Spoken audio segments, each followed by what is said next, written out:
청취자 여러분 안녕하세요. 오늘은 그 김신부의 레인보우 유치부 채널 아시죠? 거기에 올라온 서울대교구 월계동 성당 메뚜기 떼 이 강론 영상을 좀 더 깊이 들여다볼까 합니다. 아, 네. 그 강론이요. 네, 카톨릭 신부님께서 전하시는 메시지인데 오늘 우리 삶에 적용해 볼 만한 그런 통찰들이 꽤 있더라고요. 네, 맞아요. 사실 이 강론은 우리가 일상 속에서 뭘 좀 주의 깊게 봐야 하는지, 그리고 잘 안 보이는 그런 영적인 위험들 있잖아요. 네네. 그런 걸 어떻게 알아차리고 또 대처해야 하는지에 대해서 성경 말씀이랑 신부님 개인 경험을 통해서 좀 깊이 있게 다루고 있어요. 그렇죠. 그래서 오늘 저희는 이 강론 속에서 좀 핵심적인 내용들, 그리고 우리 삶에 적용할 만한 지혜 같은 것들을 함께 찾아보는 걸 목표로 삼았습니다. 자, 그럼 한번 본격적으로 시작해 볼까요? 네, 좋습니다. 강론 시작 부분부터 저는 좀 인상 깊었어요. 그 빗길 운전할 때 눈 크게 떠야 하는 것처럼 하느님 말씀이나 메시지도 집중해서 봐야 제대로 보인다 뭐 이런 비유였잖아요. 아, 네네. 그 비유 저도 기억나요. 네, 이게 그냥 흘려듣기 쉬운데 집중하면 우리 주변에 뭐랄까 성당에 핀 장미꽃이라든지 아니면 봉사하시는 분 표정, 비 오는 풍광 이런 소소한 아름다움도 발견할 수 있다는 말씀이시죠. 그렇죠. 그 집중이라는 게 결국 신앙 활동의 그 본질과도 딱 연결되는 것 같아요. 아, 어떻게 연결될까요? 그러니까 단순히 성경 몇 번 읽었냐, 몇 번 썼냐 이런 어떤 외적인 횟수나 양에만 너무 치중하기보다는 말씀 한 구절이라도 좀 마음에 깊이 새기는 거, 그런 내적인 시간이 더 중요하다고 강조하시더라고요. 아, 그렇군요. 네. 심지어 그런 외적인 활동에 너무 이렇게 강박적으로 매달리는 게 오히려 악의 유혹일 수도 있다. 이런 경고까지 하시고요. 와, 그럴 수도 있겠네요. 너무 형식에만 치우치다 보면 네, 본질을 놓치는 거죠. 그렇게 집중하지 않으면 작은 문제들을 놓치게 되고 이게 바로 강론의 핵심 비유인 그 메뚜기 떼 이야기로 자연스럽게 넘어가는 것 같아요. 맞습니다. 네. 처음에는 진짜 별거 아닌 것 같던 게 나중에는 걷잡을 수 없이 커지는 그 과정이 정말 무섭더라고요. 네, 요일 예언서 1장 4절을 인용하시면서 그 단계를 설명하시죠. 풀치에서 시작해서 메뚜기, 누리, 그리고 마지막에는 황충까지 그 파괴력이 점점 세지는 거예요. 네. 풀치, 메뚜기, 누리, 황충. 그러니까 처음에는 정말 사소해 보이는 어떤 악이나 문제가 있잖아요. 그걸 그냥 내버려두면 이게 점점 커져서 결국 모든 걸 삼켜버리는 그런 재앙, 즉 메뚜기떼로 변한다는 걸 아주 생생하게 보여주는 거죠. 심지어 실제 메뚜기들이 그 밀도가 높아지면 스트레스를 받아서 그 세로토닌이라는 호르몬 변화 때문에 더 파괴적인 무리가 된다는 그런 생태학적 설명까지 덧붙이시면서요. 아, 진짜요? 세로토닌 때문에요? 그건 몰랐네요. 네, 저도 그 부분은 좀 흥미로웠어요. 그리고 그 먼지 비유도 참 와닿았어요. 처음엔 잘 안 보이지만 그냥 두면 수북이 쌓이는 먼지처럼 작은 문제도 무시하면 걷잡을 수 없게 된다는 거. 직접 청소 경험을 예로 드시니까 더 확 느껴지더라고요. 그렇죠. 아주 현실적인 비유죠.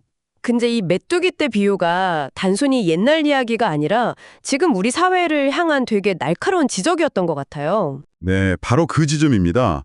신부님께서 지적하시는 게 우리가 지금 물질적으로는 굉장히 풍요로운 시대, 흔히 말하는 등 따시고 배부른 시대를 살고 있지만 네. 역설적이게도 그 안에서 끊임없이 비교한다는 거죠. 남과 비교하고 내 자식, 남의 자식 비교하고 또 성공에 대한 어떤 끝없는 갈망 같은 거요. 아, 네, 그렇죠. 주변에서 많이 보이죠. 바로 이런 것들이 우리 영혼을 조금씩 갉아먹는 그런 현대판 메뚜기 떼일 수 있다. 이렇게 통찰하시는 거예요. 물질 자체가 문제가 아니라 그것에 대한 우리의 태도나 집착이 문제라는 거죠. 아, 그렇군요. 세상 것에 정신을 완전히 빼앗겨버린 상태? 이걸 또 요엘서 1장 5절에 술 취한 자들아 깨어 울어라 이 구절로 설명하신 것도 기억에 남아요. 네, 맞아요. 단순히 술에 취한 것만을 의미하는 게 아니라 정치 뉴스라든지 스포츠 결과 아니면 연예인 가십 같은 그런 세상 일에 너무 정신 팔려서 영적으로 무감각해진 상태를 꼬집으시는 거죠. 네, 신부님께서 당신 신학생 시절 경험담도 좀 솔직하게 나누시면서 그 부분을 지적하셨죠. 네, 맞아요. 그 부분도 인상 깊었어요. 그리고 여기서 이제 중요한 전환이 일어나는 거죠. 이런 우리의 상태를 깨달았다면 그럼 그 다음은 뭐냐? 바로 요엘서 2장의 옷이 아닌 마음을 찢으라는 외침으로 이어지는 겁니다. 마음을 찢으라. 네, 그러니까 그냥 겉으로만 하는 형식적인 회개가 아니라 정말 가슴을 치면서 자신의 부족함, 잘못을 인정하는 그런 진정한 내적 변화, 그리고 하나님께로 완전히 돌아가는 것, 이걸 촉구하시는 거죠. 그 가나안 여인의 겸손한 믿음처럼요. 아, 네. 진정한 회심. 네. 그리고 더 나아가서는 사제들이 성전 현관과 제단 사이에서 백성들을 위해 울면서 기도해야 할 책임이 있다는 것.